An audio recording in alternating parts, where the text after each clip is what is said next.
Hermanas y hermanos, el Señor esté con vosotros. Escuchamos ahora el texto del Evangelio de hoy, jueves de la semana del sexto domingo después de Pentecostés, según el rito ambrosiano. Lectura del Santo Evangelio según San Lucas, capítulo 9, versículo desde 18 hasta 22. En una ocasión, el Señor Jesús estaba orando a solas, mientras los discípulos estaban con él. Entonces les preguntó: ¿Quién dice la gente que soy yo?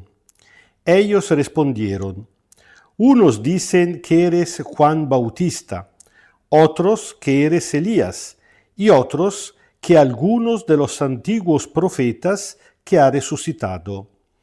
Jesús volvió a preguntarles: ¿y ustedes quién dicen que soy yo? Pedro tomó la palabra y dijo: el Mesías de Dios. Pero Jesús les ordenó severamente que no dijeran esto a nadie. Entonces les dijo: el Hijo del Hombre debe padecer mucho, ser rechazado por los ancianos, por los sumos sacerdotes y los maestros de la ley, ser condenado a muerte, pero Dios lo resucitará al tercer día. Palabra del Señor. La pregunta que Jesús pone a los discípulos claramente tiene un valor histórico, experiencial.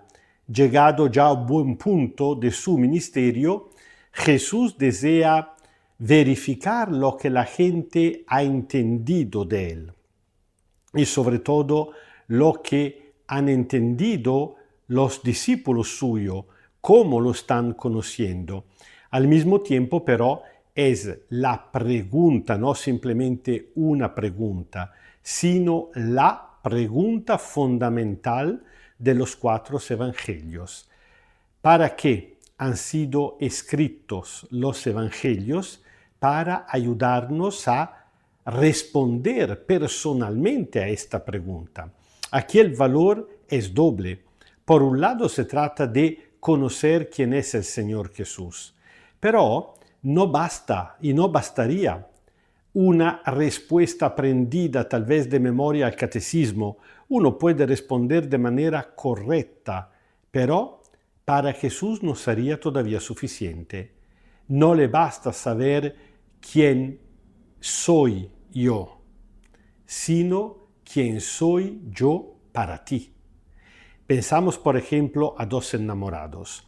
Cuando uno pregunta al otro: ¿quién soy yo? Evidentemente no se espera, no quiere sentirse responder: eres el tal, nombre, apellido, fecha de nacimiento y profesión. Esto ya lo sabe. La pregunta significa: ¿quién soy yo para ti? En tu vida, ¿qué valor tengo para ti? Bueno, Jesús hace lo mismo. Primariamente pregunta de forma más general: ¿quién dice la gente que yo soy? ¿Qué ha entendido la gente? Y por la respuesta de los discípulos entendemos que la gente había entendido que Jesús no era un rabbi cualquiera. Por algunos era Juan el Bautista, que acababa de ser martirizado, descollado, decapitado por Herodes Antipas y evidentemente resucitado.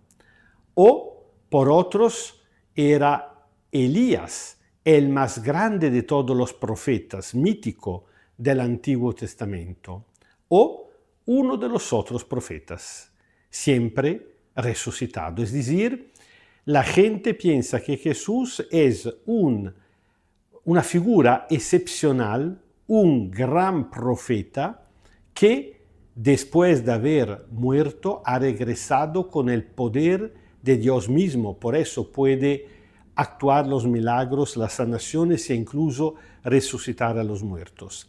Es decir, que habían entendido que Jesús era una personalidad importante más que cualquier otra persona humana, pero todavía no habían entendido quién era el Mesías, el enviado esperado por siglos, el Hijo de Dios mismo.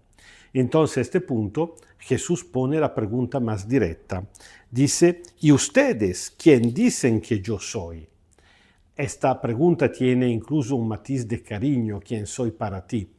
En este caso, no todo el grupo, sino Pedro, actuando en su autoridad, en su tarea como jefe del grupo, responde en nombre de todos, tú eres el Mesías de Dios. La respuesta es correcta, pero Jesús sabe perfectamente que tanto Pedro como los demás todavía están muy lejos de entender qué significa. ¿Por qué?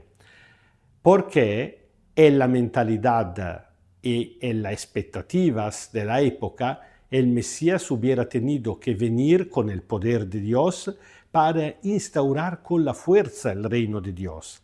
Recordamos la predicación del mismo Juan el Bautista.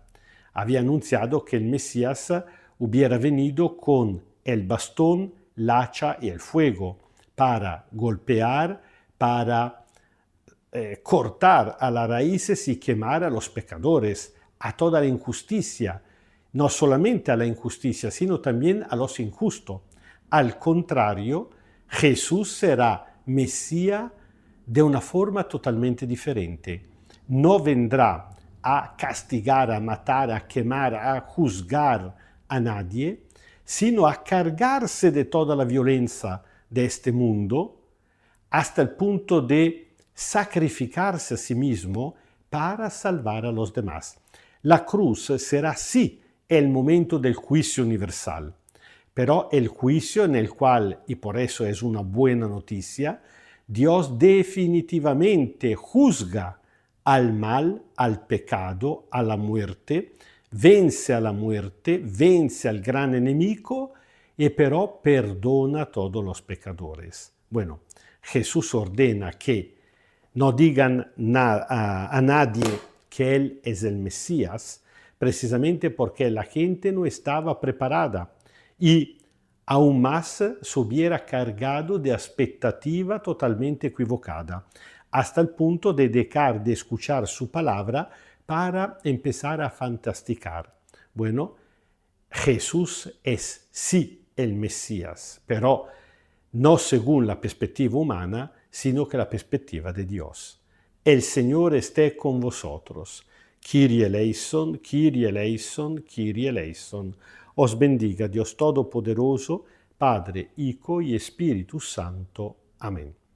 Nosotros sabemos que los mismos apóstoles, el mismo Pedro, caerán en esta trampa de no aceptar la forma humilde de Jesús que se autosacrificará. Pedro le dirá, jamás, Señor, te pasará esto. Bueno, para no caer nosotros mismos en esta tentación, en la tentación de inventarnos un Cristo vencedor, aplastador, como nos gustaría, sino para entender realmente su mensaje, para conocerlo verdaderamente, tratamos todos los días de encontrar un tiempo para escuchar su palabra, para meditarla y para poderlo conocer por lo que realmente Él es.